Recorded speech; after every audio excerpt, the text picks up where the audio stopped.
Hey everybody, welcome back to Protecting the Frame, a cinematography podcast. This is episode 38. Episode 38 is going to be a review over episode 37 with Mr. Chris McGuire, Steadicam operator, camera operator. We had him back on for the second time. Way back when, February 2020, we had him on. We talked about his background, how he got started, how he got into the game, and where he is now. This episode, we talked less about that and more about the roles of a camera operator, that newer camera operators, or even potentially more seasoned operators may not, some perspectives they might not yet understand or have encountered. So we talked some about that in this episode. Again, that's episode 37, the previous episode. We go into a lot of interesting aspects in those regard. And we also looked at a lot of oneers that don't get the acclaim that we thought that they should. So there is that if you've missed that episode, and obviously there is a accompanying YouTube video as well for that, so you can see what we're looking at when we're looking at those oneers. So episode 38 here. First of all, if you have not liked or subscribed to the podcast or left us a 5-star rating, it's very helpful. I'm going to keep encouraging to do that. Obviously super helpful to the podcast, and I would very much appreciate it, obviously. So, all right, so for our newcomers tip of the day, it is bring your socks.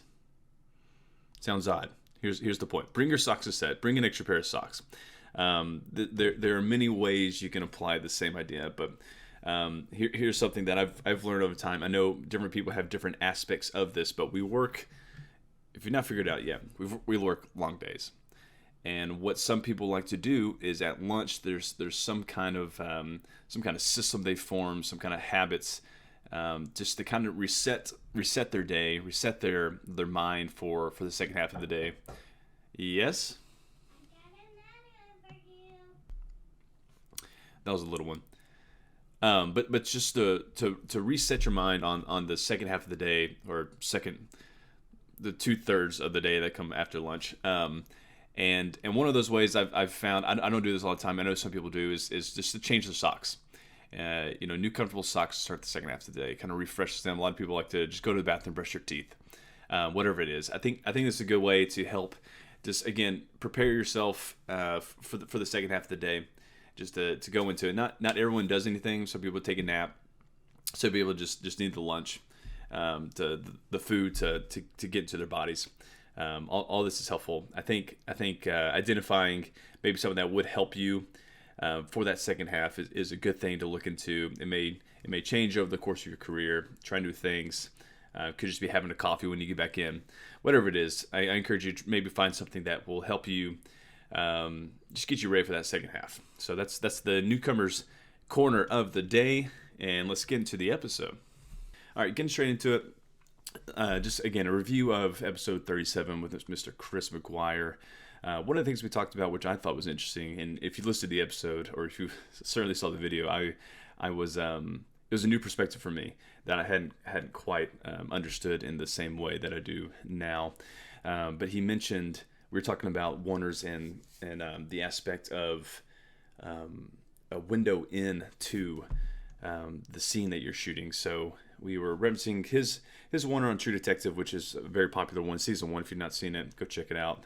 Very 6-7 minute oneer, nighttime, going in and out of houses, changing perspectives, moving cars, gunfights, a lot of choreography going on, and they end up in the end, he's stepping onto a crane, going over a fence into a vehicle, or the actors into the vehicle. So very intense, a lot going on, and they definitely chose the aspect of wanting to feel like they were in the action. And we, on the previous episode, talked about how the Steadicam was almost too smooth for it all. McConaughey, the director, they wanted to feel like the actors were feeling. So in that sense, we talked about how we'll get to that in a little bit, but he brought up the point of in The Revenant. If you've seen The Revenant, that beautiful oneer, it's clearly not one shot. I think at one point we ended up like riding along with a horse, and that was there are cuts happening. And the point that they made, one that we talked about was if it isn't one shot, what's it hurting anyone, technically? And but he mentioned how that shot.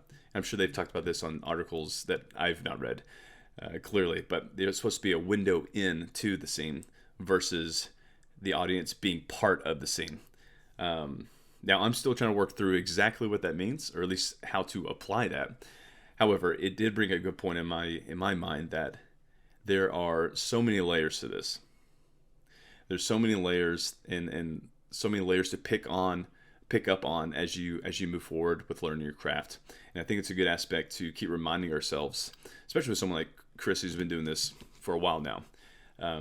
Chris is even learning to this day, of course, and we can say that over and over again. I don't think it gets old, and I think that's the point of it not getting old, is that we remind ourselves that there's so much more to learn. So again, I'm still trying to figure out this whole window into it, but in terms of the application of it, but in terms of it meaning that there's another layer of separation, potentially to the craft that you can add, I guess, to your arsenal. I think it's very powerful. So I thought that was a great point you brought up. Another thing I wanted to kind of go into is this operator paranoia that he talked about. So in the episode I asked him about getting into the role of camera operator, because he started off with the AR, had that tool, and he was getting opportunities to showcase that to productions, but not actually being the on-set operator in the position as the camera operator for the show. So I asked him, from that perspective, when you saw what you wanted, and then now that you're doing that exact thing, what are some things that you did not foresee, some things that have come up now that feel much different than what you anticipated? And a great thing he brought was this operator paranoia. We should make shirts. And it probably sounds scarier than it is, but it's just the idea that in the end, your job is to apply the craft that you know to not only the story, which is primary, all about story, but to the story through the lens of your director, through your DP, these people who have opinions, these people who have their own tastes, and your job is to take the experiences you've had, the craft that you've built, and help build and tell that story in the world of those bosses, right? So if your DP or if your director aren't great communicators, maybe not to the technical side or to the art of the story, but just to their team, you may go a day without knowing if you're doing anything right, if your overs tight enough. He made that one comment before. Am I correcting that? Is he just not saying it because it's good? If he's not saying it because he's given up on me? So these are I think a paranoia that I would anticipate. I would think that we all go through. It may sound silly, but you're there for a reason. You want to do good. You want to be valued, and you want to bring something to the table. So I think we're all at some point questioning if we are doing that, and if we're not, how do we do that? So I thought that was a good point. Something that rarely gets talked about, if at all, is and certainly not seen through the perspective or seen through those who are looking at the camera operator like, hey, I want to do that job. They're not quite seeing that potentially. So I think it's important, and that's with all positions too. It's not just the job of the camera operator, but we talk about the job of the camera operators.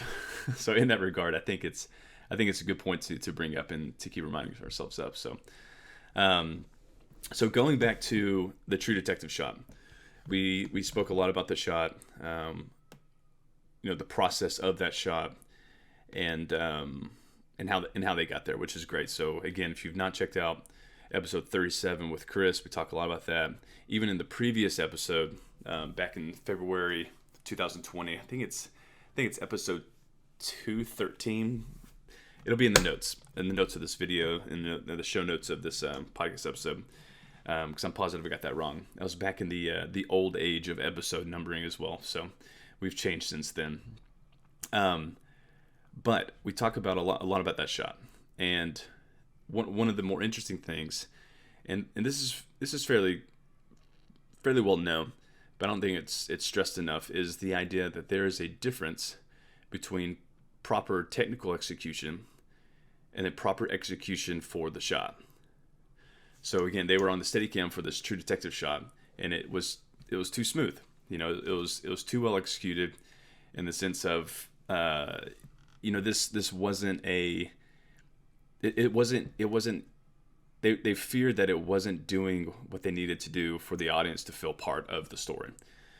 So they needed to liven it up. They needed to feel more of the camera, which and some of the greats would probably speak against that even.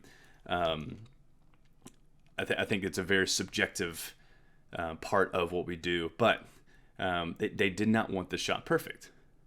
And I think it's important to understand that as an operator, not only to be able to technically execute that someday, but the fear I have, and this is something I've done, and I can remember one time.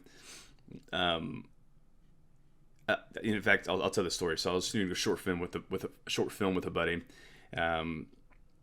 It was we were doing a fight scene, and this guy gets jabbed in the side with like a broken bottle, and from the side that we were shooting, I was so focused on the technicality of making sure we kept our screen direction correct, but from that side we could not get the insert of that. So we were running out of time. We had no money, so we had to be out of the location at a certain time. It was no questions, and I was very reluctant against the idea of hopping to the other side just to get that shot, which was the only way we could get the shot, and we needed the shot. So the shot was much more important than this idea that I needed to technically be on the correct side. So this is a silly story. This was early on in my career, but I think it's something that we have to remind ourselves as operators, because what we'll do is we'll continue to fight for the proper execution technically of a shot, whereas in that moment it could be far more important just to tell the story.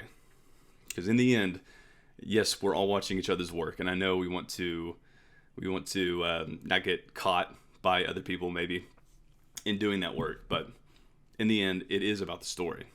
And if we're not more concerned about the proper execution for that story, then we're missing the point somewhere. So I think that's a great reminder, is in our day-to-day, we can fight, we can encourage certain technical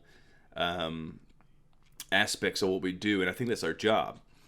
But at some point we have to step back and realize, okay, a decision is being made here for the story, and I need to be able to look past my own part of this, because that part is far more important than my buddies realizing that I'm clipping them on the head because there's something here I want to see, but they want to remain that tight, or the movement from them running from the car to the house is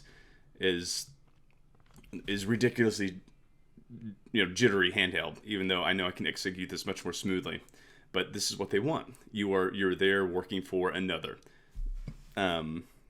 So I think it's a great reminder. Again, guys, these are just a few things that we talked about on the episode.